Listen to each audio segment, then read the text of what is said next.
Ang aking nilutong tanghalian ngayon ay tinumis. Ito po ang tinumis naming taga Nueva Ecija. Kasama kong mamalengke yung mister ko. Nakakita siya ng dahon ng sampalo kaya naisipan niyang magpaluto ng tinumis. Eto nga at nang maluto na, ay sabi ko i-video mo muna ako. Bago kami kumain, pakita ko muna sa inyo kung paano ko to iniluto. Una, syempre, gisa muna tayo ng sibuyas at bawang.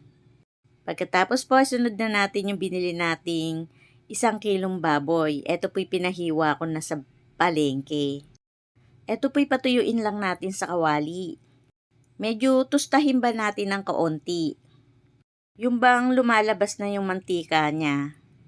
Tapos po, lagyan na natin ng atay. Konting atay lang po inilagay ko kasi hindi kami mahilig sa atay.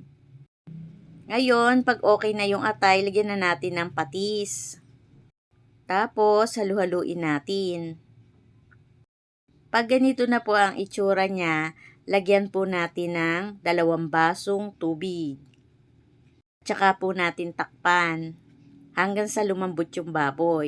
Ngayon po, nire-ready ko na po yung aking ilalagay na dugo. Ito po'y buo at aking hinihiwa-hiwa ng maliliit. Itinapon ko po yung katas niya na parang tubig. Ito lang pong buo ang aking kinuha at aking hiniwa-hiwa. At pagkatapos ko po itong mahiwa, ay akin po yung hinugasan muna at saka ko po ibinuhos dito sa aking ginigisa. Ayan po, yan po ang aming tinumis ng taga Nueva Ecija. Ngayon po, dinagdagan ko siya ng 1 basong tubig dahil siya'y natutuyo na. Tapos, nilagay ko na po yung aking nabiling dahon ng sampalok. Akin lang po nilamutak itong dahon ng sampalok para ba lumabas yung asim niya. Pagkatapos po lagyan natin ng siling berde para mayroong anghang. Gusto rin kasi namin ng mayroong sili para sa sawsawang patis. Aming nilalagay ang siling berde. Ngayon po, timplahan na natin ng konting asin at aking titikman. Ako po'y nakulangan sa asim kaya ako po'y kumuha ng sinigang mix. Akin po nilagyan ng kalahating pack lang.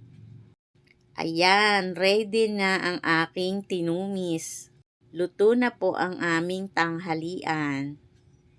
Try nyo mga maming lutuin, masarap yan, promise. Dito sa aming lugar sa aking tindahan, mabilis sa akin yan kasi ako lang may luto na ganyan.